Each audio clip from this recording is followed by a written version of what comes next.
Hello friends, welcome to my channel The Easy Gate. I am Rahul Gupta. If you are new to my channel, please subscribe, share and like video. Don't forget to press the bell icon to get the latest update and provide your valuable comments. Hello everyone, welcome to the easy gate. तो हम network की series start कर चुके थे और network की series में हमने 2 लेक्चर कंप्लीट कर लिए थे। पहले लेक्चर में हमने देखा था बेसिक्स ऑफ नेटवर्क थ्योरी। उसमें हमने देखा था कि करंट क्या है, करंट है तो उसकी डायरेक्शन कैसी होगी, वोल्टेज क्या है, वोल्टेज है तो उसकी पोलैरिटी कैसी होगी, प्लस का मतलब क्या है, माइनस का मतलब क्या है, पावर है तो पावर डिलीवर्ड कब होगी, पावर एब्जॉर्ब कब होगी, कौन से एलिमेंट पावर को एब्जॉर्ब करेगा, कौन से एलिमेंट पावर को डिलीवर करेगा, कब एज अ लोड काम करेगा, कब एज अ सोर्स काम करेगा। हमने ये सारे बेसिक चीज़ें देखी थी फर्स्ट लेक्चर में। सेकंड लेक्चर में हमने देखा KCL and KVL, concept of KCL and KVL। उसमें हमने देखा कि उसका साइन कन्वेंशन कैसा होगा। जब हम KVL लिखते हैं या फिर KCL लिखते हैं तो कहाँ पे प्लस आएगा, कहाँ पे माइनस आएगा। सबसे ज़्यादा इंपॉर्टेंट है, अगर आप सच में नेटवर्क में कमांड करना चाहते हो तो पहले 2 लेक्चर आपके लिए बहुत ज़्यादा इंपॉर्टेंट हैं, क्योंकि वही आपको सिखाएंगे कि आपको गलतियां कहाँ पे होती हैं, कहाँ पे प्लस आना है, कहाँ पे माइनस आना है। ये चीज़ आपके लिए बहुत ज़्यादा इंपॉर्टेंट हो जाती है पूरे नेटवर्क में। तो आज हम बहुत ही इंपॉर्टेंट टॉपिक पढ़ने वाले हैं, वो है इलेक्ट्रिकल सोर्सेस। तो इलेक्ट्रिकल सोर्सेस की डेफिनेशन क्या है जो मैंने लिखी हुई है, a active element which can deliver energy to the circuit is known as electrical source. तो एक्टिव एलिमेंट, मैंने यहाँ पे वर्ड यूज किया है एक्टिव एलिमेंट। तो बेसिकली 2 टाइप के एलिमेंट होते हैं, एक्टिव एलिमेंट और पैसिव एलिमेंट। एक्टिव एलिमेंट क्या है, जो किसी सर्किट को एनर्जी प्रोवाइड कर सकें फॉर अ लॉन्ग टाइम या फिर बोले इन्फिनाइट टाइम के लिए, तो वो क्या हो जाएंगे, एक्टिव एलिमेंट। और अगर लॉन्ग टाइम के लिए जो प्रोवाइड नहीं कर सकते हैं वो पैसिव एलिमेंट की कैटेगरी में आएंगे। कन्फ्यूजन होता है चार्ज इंडक्टर और चार्ज कैपेसिटर। तो चार्ज इंडक्टर और चार्ज कैपेसिटर भी एनर्जी प्रोवाइड कर सकते हैं, बट वो लॉन्ग टाइम के लिए एनर्जी प्रोवाइड नहीं कर सकते हैं, इसलिए उसको हम किस कैटेगरी में रखते हैं, वो पैसिव कैटेगरी में आएंगे। तो इलेक्ट्रिकल सोर्सेस क्या हो जाएंगे, आपके वोल्टेज सोर्स और करंट सोर्स। ऐसे सोर्स जो सर्किट को एनर्जी प्रोवाइड कर सकें वो क्या कहलाएंगे, आपके एक्टिव एलिमेंट और इलेक्ट्रिकल सोर्स। अब हमें ये नहीं सोचना है कि उनका इनपुट क्या होगा, उनका जो आउटपुट है वो इलेक्ट्रिकल फॉर्म में होगा। अब वो मैकेनिकल एनर्जी से इलेक्ट्रिकल फॉर्म एनर्जी में कन्वर्ट कर रहा है या फिर केमिकल एनर्जी से इलेक्ट्रिकल एनर्जी में कन्वर्ट कर रहा है, वो हमें नहीं सोचना है। जैसे अपनी बैटरी है वो केमिकल एनर्जी से इलेक्ट्रिकल एनर्जी में कन्वर्ट करती है। हमें सिर्फ इतना जानना है कि उनका जो आउटपुट है वो इलेक्ट्रिकल फॉर्म में होना चाहिए। इलेक्ट्रिकल फॉर्म का मतलब है या तो वो वोल्टेज के फॉर्म में होगा या फिर वो करंट के फॉर्म में होगा। ठीक, तो अपने पास 2 तरह की एनर्जी हो गई, 2 तरीके से एनर्जी डिलीवर कर सकता है कोई भी सोर्स, या तो वोल्टेज के फॉर्म में या फिर करंट के फॉर्म में। ठीक, तो अपने सर्किट में 2 तरीके के आपको सोर्सेज मिलेंगे, कुछ मिलेंगे आपको इंडिपेंडेंट सोर्स, कुछ मिलेंगे आपको डिपेंडेंट सोर्स। तो मैंने यहाँ पे कैटेगराइज किया है इलेक्ट्रिकल सोर्स को कि इंडिपेंडेंट सोर्स और डिपेंडेंट सोर्स, ये दोनों वोल्टेज भी हो सकते हैं और करंट भी हो सकती हैं। तो मैंने दोनों लिखे हैं कि इंडिपेंडेंट और डिपेंडेंट वोल्टेज भी हो सकते हैं और करंट सोर्स भी हो सकते हैं। अगर मैं इंडिपेंडेंट की बात करूं तो ये 2 तरीके के होते हैं, आइडियल और practical. That means ideal voltage source, practical voltage source, ideal current source, practical current source. और अगर मैं डिपेंडेंट की बात करूं तो ये भी 4 तरीके के होते हैं। यहाँ पे मैंने नाम लिखे हुए हैं सबके। CCBS का मतलब है current control voltage source, BCBS का मतलब है voltage control voltage source, CCCS का मतलब है current control current source, BCCS का मतलब है वोल्टेज कंट्रोल करंट सोर्स। इसका मतलब ये हो गया कि कंट्रोलिंग पैरामीटर या तो करंट होगी या फिर वोल्टेज होगा। आपको ध्यान यही देना है कि उसका कंट्रोलिंग पैरामीटर क्या है। अगर कंट्रोलिंग पैरामीटर करंट है तो वो जरूर देगा करंट किस एलिमेंट की है। डिपेंडेंट सोर्स यही तो होते हैं कि ऐसे सोर्स जिसकी वैल्यू किसी दूसरे एलिमेंट के वोल्टेज या करंट पर डिपेंड करे, उसको हम क्या कहेंगे, डिपेंडेंट सोर्स कहेंगे। तो अगर कंट्रोलिंग पैरामीटर करंट है तो करंट जरूर बताएगा वो किस ब्रांच में है और उसकी डायरेक्शन क्या है। अगर वोल्टेज होगा तो जरूर बताएगा कि किस एलिमेंट के थ्रू वो वोल्टेज है और उसकी पोलैरिटी क्या है, हमेशा जरूर बताएगा। तो हम स्टार्ट करते हैं आइडियल वोल्टेज सोर्स से कि आइडियल वोल्टेज सोर्स क्या होते हैं।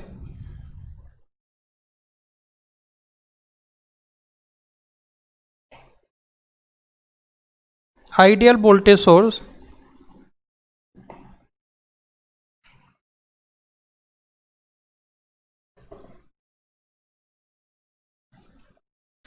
देख लेते हैं आइडियल वोल्टेज सोर्स क्या है।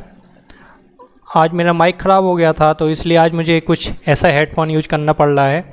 तो आज हो सकता है थोड़ा सा आपको वॉइस की प्रॉब्लम हो, थोड़ा सा मैनेज करिए, मैं माइक का जल्दी से अरेंजमेंट करता हूँ और अपन लेक्चर कंटिन्यू करेंगे फिर ऐसे ही। तो स्टार्ट करते हैं। थोड़ा सा आइडियल वोल्टेज सोर्स क्या है। तो आइडियल वोल्टेज सोर्स की अगर मैं बात करूं, तो अगर मैं एक आइडियल वोल्टेज सोर्स बनाऊं तो BS, तो आइडियल वोल्टेज सोर्स की डेफिनेशन क्या हो जाएगी। सबसे पहले डेफिनेशन सुनेंगे कि a source which can deliver energy to the circuit at a specified voltage भी। इसका मतलब उसके टर्मिनल के अक्रॉस का वोल्टेज कितना होना चाहिए, उसके टर्मिनल का अक्रॉस वोल्टेज होना चाहिए B, which is independent of the current through the source, which is independent of IS, जो IS से इंडिपेंडेंट हो, स्वतंत्र हो, उसको हम क्या कहेंगे, आइडियल वोल्टेज सोर्स कहेंगे। तो देखो वोल्टेज सोर्स के टर्मिनल के अक्रॉस वोल्टेज क्या होगा, हमेशा V कांस्टेंट होगा। IS की वैल्यू कुछ भी हो सकती है, इट में भी जीरो। यही चीज़ आपको सबसे ज़्यादा प्रॉब्लम करती है कि IS की वैल्यू कुछ भी हो सकती है, IS की वैल्यू जीरो भी हो सकती है। तो अगर मैं यहाँ पे लिखूँ V इक्वल टू BS, तो ये क्या है, एक कांस्टेंट लाइन है। अगर मैं इसके टर्मिनल की कैरेक्टरिस्टिक ड्रॉ करूँ, डेट मीन करंट और वोल्टेज के बीच में, तो this is current IS and this is B है, सॉरी दिस इज V, तो हमें क्या मिलेगा, हमें एक कांस्टेंट लाइन मिलेगी like this value is BS। अगर मैं इस लाइन का स्लोप बोलूँ तो स्लोप कितना होगा, इस लाइन का स्लोप होगा 0, इस लाइन का स्लोप है 0। क्या ये लाइन लीनियर लाइन है, नहीं, ये लाइन लीनियर लाइन नहीं है। लीनियर लाइन होती है y इक्वल टू mx वाली, सिर्फ जो लीनियरिटी को फॉलो करती है। ये लीनियर लाइन नहीं है। तो एक पॉइंट कि कोई भी इंडिपेंडेंट सोर्स, चाहे वो करंट सोर्स हो और चाहे वो वोल्टेज सोर्स हो, कोई भी इंडिपेंडेंट सोर्स ओम्स लॉ को फॉलो नहीं करता है। तो ये लाइन आपकी लीनियर नहीं है, ये ओम्स लॉ को फॉलो नहीं कर रही है। अगर मैं बात करूं प्रैक्टिकल वोल्टेज सोर्स क्या होगा, तो क्या हो जाएगा, जो वोल्टेज V है वो डिपेंड करेगा IS पर। तो देखो अगर मैं प्रैक्टिकल वोल्टेज सोर्स बनाऊं तो प्रैक्टिकल वोल्टेज सोर्स कुछ ऐसा बनेगा, ये BS। अब AC भी ले सकते हैं, DC भी ले सकते हैं, कुछ भी ले सकते हैं, दोनों के लिए आपके सेम कॉन्सेप्ट होंगे। ये वोल्टेज हो जाएगा B, ये IS और ये RS, ये RS। ठीक, अगर मैं यहाँ पे KVL लिखूँगा तो क्या लिखूँगा, माइनस का BS plus IS into RS plus V equal to 0। तो V इक्वल टू लिखेंगे माइनस का RS इंटू IS और प्लस का BS। अगर मैं इस लाइन को कंपेयर करूँ y equal to MX plus C से, y equal to MX plus C, तो हमें क्या मिलेगा, M जो है वो स्लोप है कितना, इसका स्लोप आ जाएगा माइनस का RS, और जो C है y इंटरसेप्ट है वो किसके बराबर है, BS के बराबर है। ठीक, तो अगर मैं इसको ड्रॉ करूँगा तो कैसे ड्रॉ करूँगा, अगर मैं इसको ड्रॉ करूँगा, this is IS and this is B, तो अपनी लाइन कुछ ऐसे ड्रॉ होगी लाइक दिस, ये वैल्यू होगी BS। इसका स्लोप कितना होगा, अब इसका स्लोप हो जाएगा माइनस का RS, और आइडियल वोल्टेज सोर्स का स्लोप कितना था, 0। इसका मतलब आइडियल वोल्टेज सोर्स के लिए RS की वैल्यू कितनी हो जाएगी, 0। तो एक पॉइंट और पूछा गया है, कई बार पूछा जाता है SSC JEE और IAS में, कि the internal resistance of ideal voltage source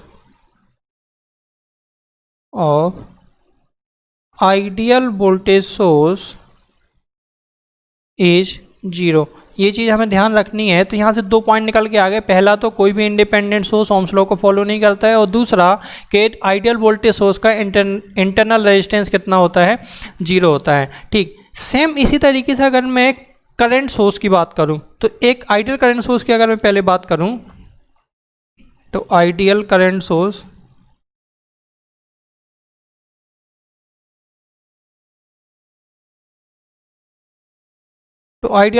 क्या हो जाएगा, एक करंट सोर्स होगा।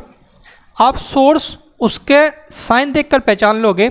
अगर आपको एरो का साइन दिया है ऊपर या नीचे तो वो एक करंट सोर्स होगा, अगर प्लस माइनस पोलैरिटी दी गई है तो वो एक वोल्टेज सोर्स होगा हमेशा।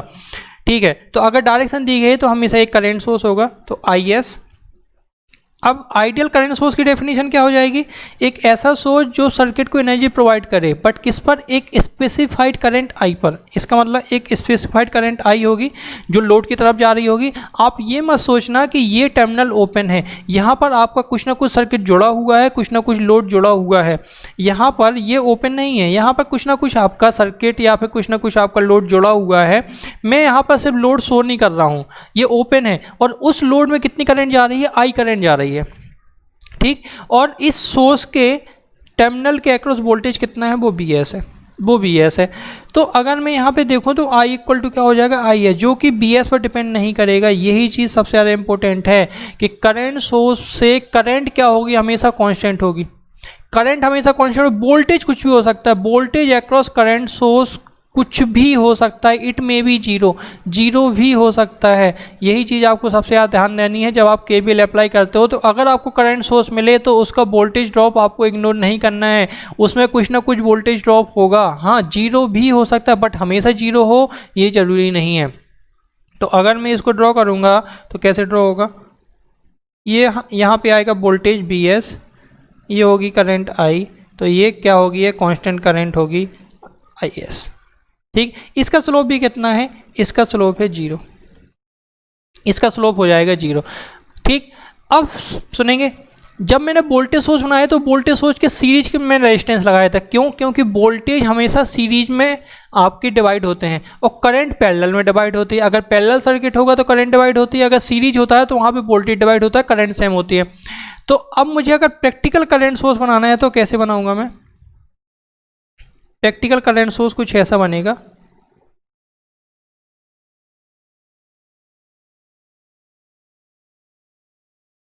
ये RS, ये IS, ये प्लस माइनस BS और ये करंट जा रही है I। फिर से ध्यान रखना, यहाँ पे ये ओपन नहीं है, यहाँ पे कुछ ना कुछ सोर्स लगा हुआ है, कुछ ना कुछ लोड लगा हुआ है, कोई ना कोई सर्किट है जहाँ पे कितनी करंट जा रही है, I करंट जा रही है। अब देखो, मैं अगर इस नोड पर KCL लगाऊं, नोड A पर KCL लगाऊं तो मुझे क्या मिलेगा, यहाँ पे करंट कितनी होगी, वोल्टेज है BS, ऊपर पोलैरिटी है प्लस और नीचे है माइनस, इसका मतलब करंट हमेशा प्लस से लेकर माइनस की तरफ फ्लो होगी। तो करंट कितनी होगी, BS upon RS।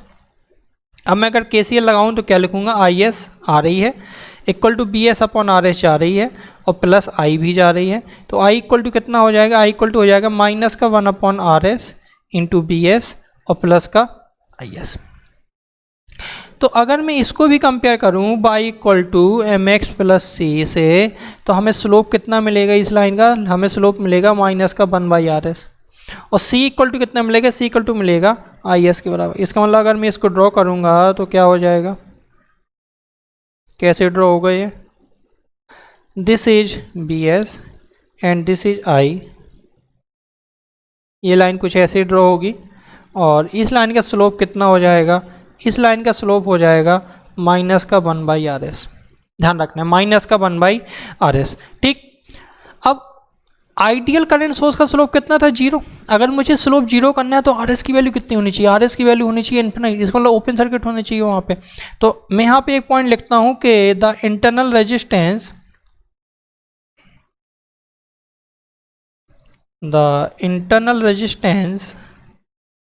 Of ideal current source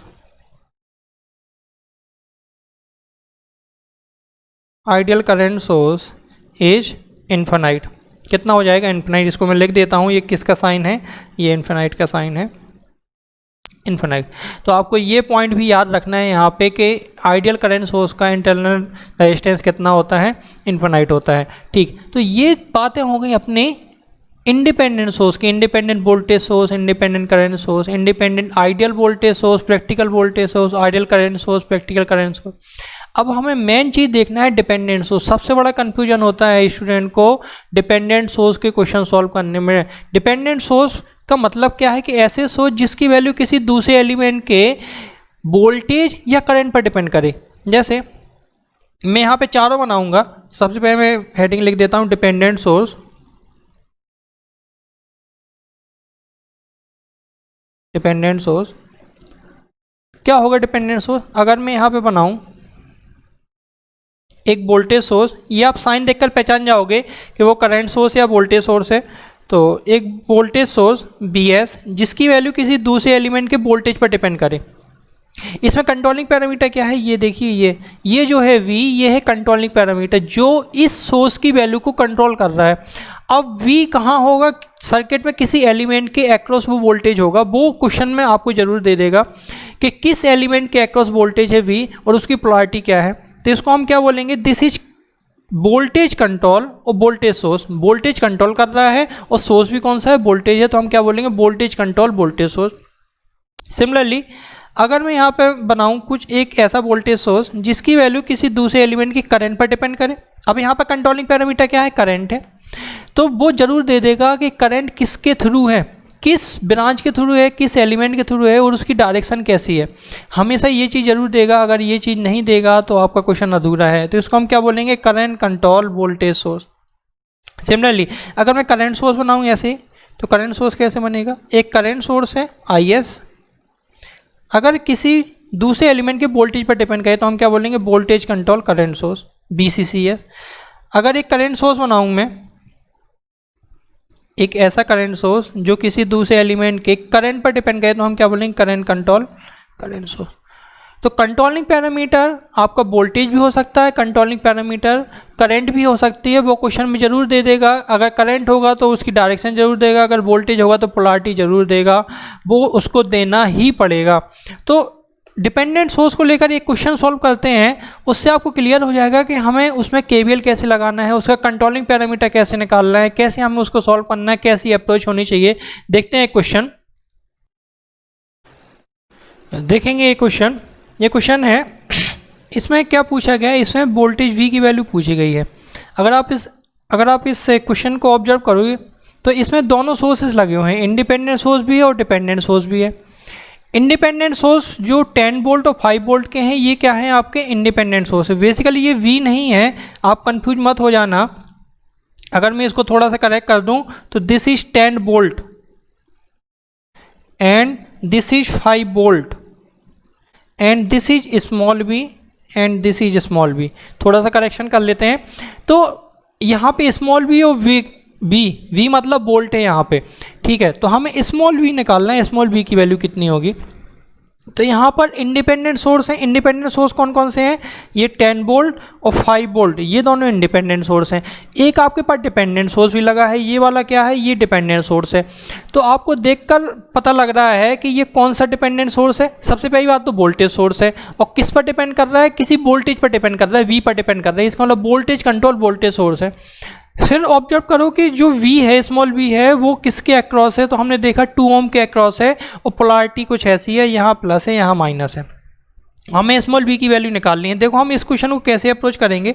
तो जब भी हमें KVL लगाना होता है, हमें करंट की डायरेक्शन माननी होती है। अब करंट की डायरेक्शन आप कैसे ही मान सकते हो, मैं इसमें दोनों तरीके से क्वेश्चन सॉल्व कराऊंगा। पहले मैं क्लॉकवाइज डायरेक्शन में ले लेता हूँ करंट, इस डायरेक्शन में करंट आई, और दूसरी बार में मैं लूँगा एंटी क्लॉकवाइज डायरेक्शन में करंट की आई की वैल्यू और V की वैल्यू निकालूंगा। दोनों केस में आंसर सेम आएंगे।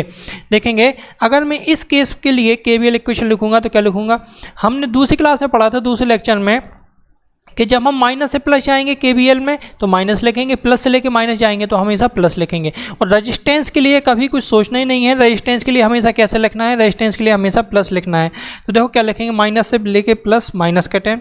अब रेजिस्टेंस आया, अब रेजिस्टेंस में आपने देखा कि इसमें वोल्टेज भी है, तो आपको वोल्टेज में कन्फ्यूज नहीं होना है कि वोल्टेज भी दिया है -V, तो -V लिखेंगे या फिर 2i लिखेंगे। हमेशा दिमाग से निकाल दो वो चीज़। अगर रजिस्टर आएगा तो हमेशा क्या लिखना है, V = IR, simple 2 × I, plus का 2V, प्लस का 3i, प्लस का 5 = 0।